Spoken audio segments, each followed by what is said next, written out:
Hi everyone. So today I want to cover some of the most common reasons that you might be denied entry or admission into the United States. Before I dive in, if you have any questions or you want to set up a consultation with us, please go to our website at carboneattorneys.com. We have a button at the top of our website. Fill it out. We'll get back to you as soon as possible.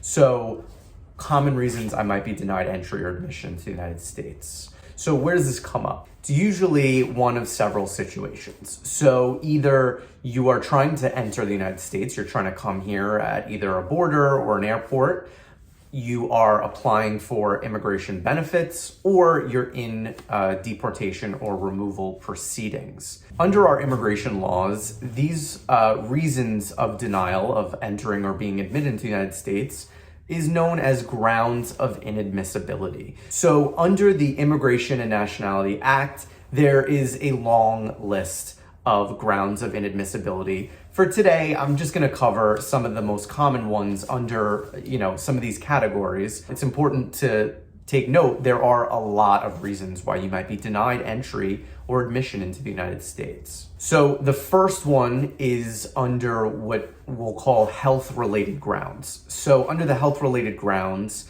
there's again, each one of these categories is gonna have a long list, but, for the purposes of this video, let's cover, some of the most basic. So you'll have drug addicts or drug abusers. So if there's evidence to suggest that you've ever abused drugs or you're currently a drug addict, you will be denied entry into the United States. Also, vaccinations. So you have to show proof of the mandatory vaccinations that are required under United States law. And as of recently, the COVID-19 vaccine has been added to the list of vaccinations. So if you do not have proof that you've received all of these vaccinations, you'll be denied entry into the United States. So the next one, and I think this is a little obvious, are criminal grounds. So if you have criminal convictions on your record, this is going to be an issue, certainly. So some of the criminal grounds under the immigration statute include the following.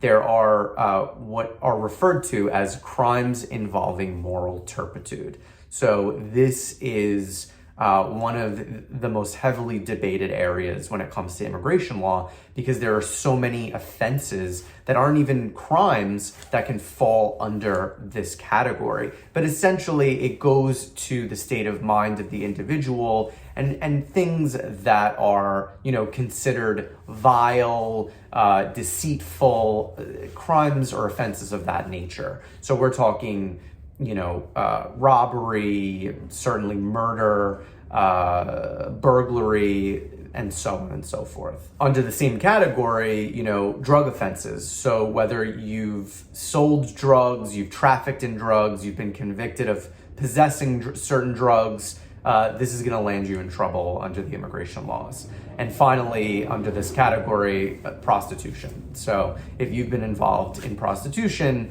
this is considered a ground of inadmissibility. Next, this one's also a little obvious. These are the security-related grounds of inadmissibility. So if you've been involved in anything around espionage, efforts to overthrow the United States government, or terroristic activities, you will be denied entry or admission into the United States. That one's a little obvious, but it's still in there because this obviously applies to some people out there. Next are the illegal entry grounds. So if you are present in the United States without permission, you've entered at a place other than at an airport or the border, you are considered inadmissible and you cannot legally enter or be admitted into the United States. Also, misrepresentation. So if you've committed fraud or misrepresentation in attempts to secure a visa or an immigration benefit, you're also inadmissible.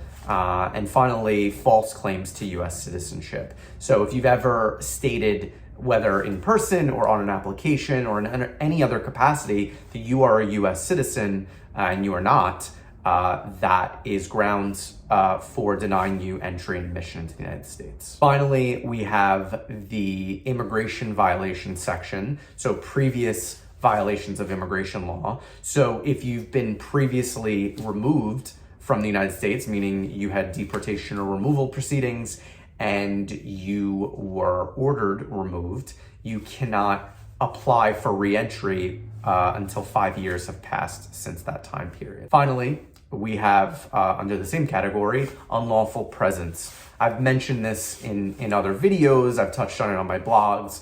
Unlawful presence is exactly what it sounds like. You're unlawfully present in the United States. So this will happen whether you've entered the United States at a place other than an airport or the border, or you entered at a legal place of entry and you had a visa, but the visa expired and now you're accruing unlawful presence. So, a certain amount of unlawful presence will consider you to be inadmissible, and therefore you cannot legally enter or be admitted into the United States. So that's it. If you like this video, you want to see more, please like, subscribe, double tap.